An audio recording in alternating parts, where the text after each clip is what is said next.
Look, Raymond, Mike, you're hurt of believing, and you're just saying, oh, it's over, we're crap. No! No! No! Over the weekend, I dropped my thoughts on the changes to the import rules people in the League of Legends community are proposing to save North American League. The video got a lot of comments, so I'm gonna respond to them. So watch out, it might be you.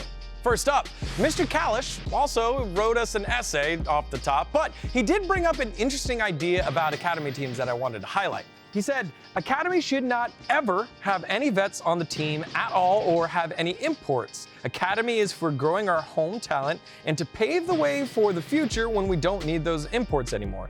If we're to grow as a region, changes need to happen. Obviously, the same things we have been doing aren't working. Not looking for a debate, just my 2 cents.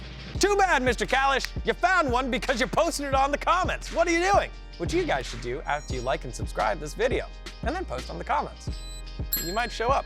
Anyway, Mr. Kalish, I agree with this. This makes a lot of sense. Academy should be a place for younger, unproven talents to have the opportunity to showcase their talents and grow and pick up those mercurial superstars from that spot.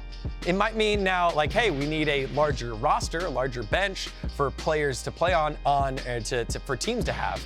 But you should have, instead of an age limit, you should have an experience limit. Hey, if you've been in the LCS or Academy for 2 years, this is your make it or break it mode. Which then, if they don't get picked up, they don't get signed, they have to make a decision if they want to go into the amateur scene. And if only there was an amateur scene for them to go to, like an amateur scene that was built up for 2021 because there were years of bad amateur. Oh yeah, that's right, it exists, and it's currently in place this year. This is the first year we have a revamped path to pro that includes academy teams, amateur teams, and academic teams, collegiate teams, where they have been participating in Challengers Uprising, Tier 1 events, and it links all together for them to showcase their skill set. Because there are players that are veterans that still have what it takes. Maybe they're on a bad team. Maybe they had bad environment. Maybe they didn't have a meta that fit them. They should still have the opportunity to make a living, somewhat of a living, while trying to showcase their skill set to get promoted up, to get picked up, to get signed by players.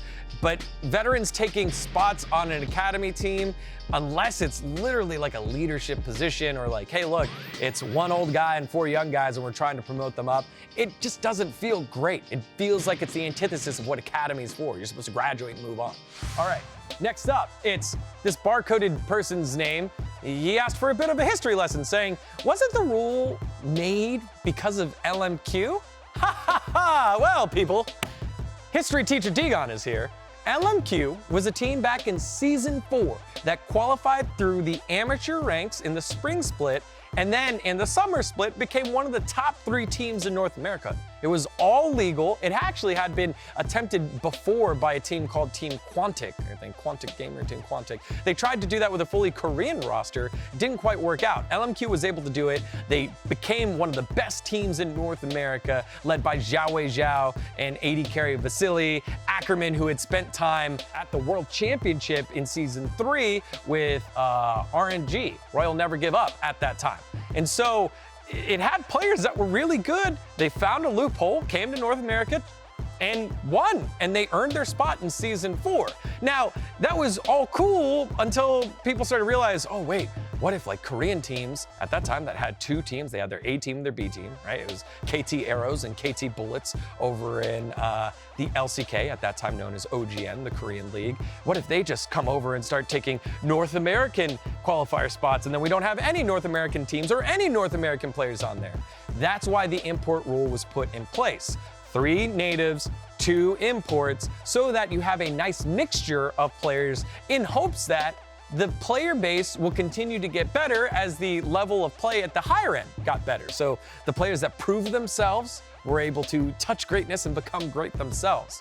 Obviously, that hasn't fully worked out, and the proof's in the pudding based on the regional results over the last several years at international events, whether it's MSI, whether it's Worlds, and that's why LCS is starting to lose spots at Worlds that are surefire, or they don't get that pot 1 seed anymore because they're not a pot 1 major region. Still a major region, but not a pot 1 region. So I think that's why it's in place. It's to protect teams from coming in and stealing spots and taking spots when we should try to cultivate the talent in the space. Ways that we've tried, though, haven't been so good, and we'll get to those in other comments. All right, Flight School 818 said, if NA natives have to compete with imports for roster spots, I think we would see them rise to the challenge. Nobody ever got better by dodging better competition. So I think Flight School wants us to remove the import rule, and he's saying that the NA players will get better. If that's the case, Flight School, then why do we have so many import mid laners? And why haven't the NA mid laners been able to take spots from the import mid laners? Because they aren't good enough. How many years of stuffing, subpar NA players behind import players to hopefully get better will you do before you realize that's just not the case? It's not, hey, look, here's these great players, they'll get good too. There's something with the infrastructure of the NA player belowhand and the training of those players that is the issue. I think if we just open the gates, then owners will just get the cheapest but best import players, because it's proven that other regions produce better players and other regions' economics aren't as expensive as North America. So you can take a shot on a VCS kid in the Vietnamese league because it's less expensive to live there and get that type of player, but VCS has a much larger player base to the point where they became a major region when they were a minor region. They're the first region to do that, go from minor to major, and now they're pumping out talent. They make waves on the world stage. So I think if we unblocked that, any owner would do that because that makes sense. It's minimize costs and make the team as best as you can. And we've proven over the last, 8 years, haven't been able to do that here in North America. So I think there's a middle ground that needs to be facilitated, but it can't be the owners that do it. It has to be the players, and also right in the middle, the LCS leadership group has to be able to do that, and that's what they've done so far, which is why they keep blocking the owners from being able to open up remove the import rule and open up anyone that they want to get. All right, this name I won't even try to pretend to pronounce, but they wrote a long comment, and I wanted to focus on this portion of it. Then the league scene will end up becoming who has the most money wins, thus only benefiting NA since they have the most money. Well, a couple things in there that aren't true. One, NA does not have the most money. Pretty sure China's roster salaries are pretty nuts. But NA does have some nuts roster salaries. Case in point, Huni, Impact, and of course the newest addition, Sword Art over at TSM. Those were very, very expensive players. But that being said, I don't think NA ownership will then just be pumping out a ton of money to go get the best players. They're gonna have somewhere in the middle where they're trying to find the most cost-effective, but also best. So you have it's like the graph, right? It's like, here's cost, and here's, best, and then you wanna hit that nice little spot. I'm sure they're gonna draw this. You're gonna draw this, right? I'm not gonna look crazy. Anyway, I don't think it's just gonna be a mad spend of money, because one of the pain points that owners have been feeling so far is how much they have to pay for players that are less good, but are NA native because they need to meet the 3 North American player limit, right? So spending more money isn't gonna be the end-all be-all solution here. So I just don't agree with that. All right, next up, we got the Doom and Gloom by Indigo Dragon. They said, if you get rid of the import rule, then you will kill all native NA players in the LCS, period. The NA LCS would turn into a sub-international anti-NA league. Dang, it makes it sound like it's like an evil conglomerate. That's not the case either. I do think that the best of the best will be able to crop on up into the LCS. And one of the issues that I think is happening now is because you have a region lock issue, there are some players that aren't that good but are NA native that are getting a shot. And what it'll do is only leave the best players in North America to have the opportunity to play in the league. That is if we removed the rule. I'm not for removing the rule, but if we did do that, then you would still have Demonte in the league who is performing. You'd have Insanity who's young and performing. Would you have a Blaze Olive? I don't know if that's the case. Would you have Palafox that you've seen so far here in the first couple of weeks of the LCS? I don't know if that's the case. You definitely have my boy Deftly though, because he's, the highest winning percentage player at World's history. But that's the point. You would only then have the best of the best there. A very clear example is the team that definitely was on last year and now is starting on this year with Evil Geniuses. They had 3 imports for their 2 import slots. They had Huni in the top lane, they then had Jizuke in the mid lane, and then they had Bang over at support. So they could only fit 3, and so they went with Kumo in the top lane so that they could fit in Jizuke and Bang, and that's what they went forward with. Is Kumo a starting top lane caliber player? Debatable. There were times where he did well. There was times where he was clearly the weakest link of the team. And so if we opened up the import rule and then allowed all players to come on in, NA players would still be there. It would just be very, very clear who the best ones were, and they would be the ones earning the spots. Next up, Scott Gill brought some traditional sports into this debate, saying, the NFL curbed this problem by instituting a salary cap, and I hear they're tightening it for this upcoming year.